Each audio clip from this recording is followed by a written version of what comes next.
Beethoven was equally comfortable with the sacred and the profane, with sincerity and scheming. In 1819, his friend and patron Archduke Rudolph was promoted to the post of Archbishop. On the one hand, he and the Archduke had genuine affection and respect for each other. The Archduke was a serious musician, and Beethoven had taught him piano and composition since he was a teenager. The Archduke, in turn, offered him resources and political help out of a sense of real admiration for the composer. They'd known each other for years, and their correspondence is warm and friendly, or as friendly as letters with an Archduke can get. On the other hand, Beethoven must have known that the Archduke would eventually become an archbishop, and he hoped that when that day came, he would be appointed the Archduke's music director of the diocese. This, of course, was a bit of a stretch. However genuine the Archduke's feelings for Beethoven may have been, Beethoven was unkempt, uncouth, and took orders from no one. He was hardly the right fit for a state appointment. But Beethoven had nursed this fantasy for a long time. So when he wrote to the Archduke congratulating him and offering to write a grand mass for the ceremony, this was probably a very real mix of personal affection and professional ambition. But the actual writing of the Missa Solemnis went way beyond anything having to do with the Archduke. Beethoven was a deeply spiritual person, although he rejected organized religion. His letters and personal notes are filled with references to the divine. On his writing desk, he framed an ancient Egyptian quote, which he found in an essay by Schiller. "I am that which is.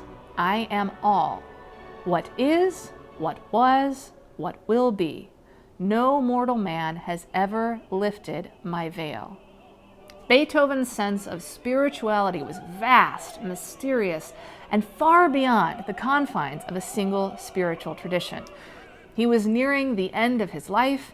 He'd suffered romantic heartbreak, progression into total deafness, painful family conflict, and he desperately wanted to express what he understood as the divine.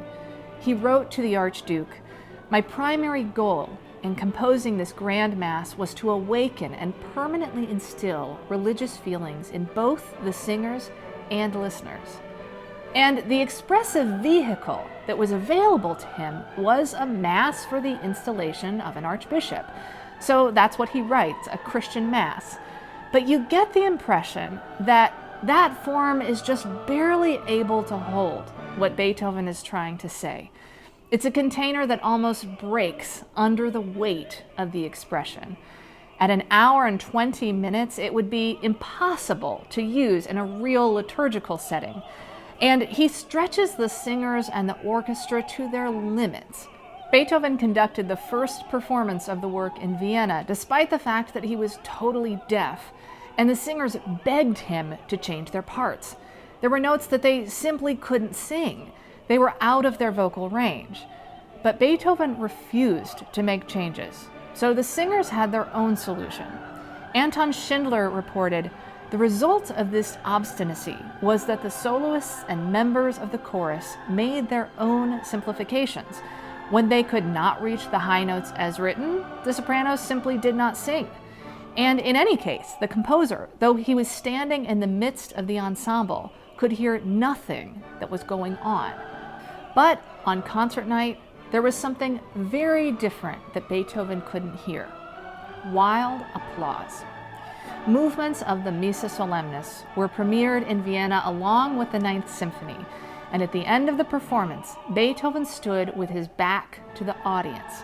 One of the soloists went to him and had to physically turn him around so that, Schindler said, he could see the cheering crowd throwing their hats into the air and waving their handkerchiefs.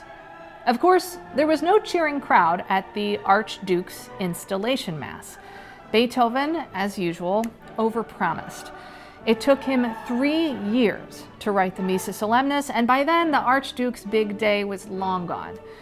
But he did send the Archduke an autographed copy of the score when it was finished, with the inscription, "From the heart, may it return to the heart. The Missa Solemnis has reached many hearts since then, and it's sure to reach yours too. Join us on June 5th to hear Beethoven's Missa Solemnis with National Philharmonic Orchestra and Chorale, conducted by Maestro Piotr Gajewski, with soloists Esther Heideman, Claudia Chapa, Norman Shankle, and Kerry Wilkerson.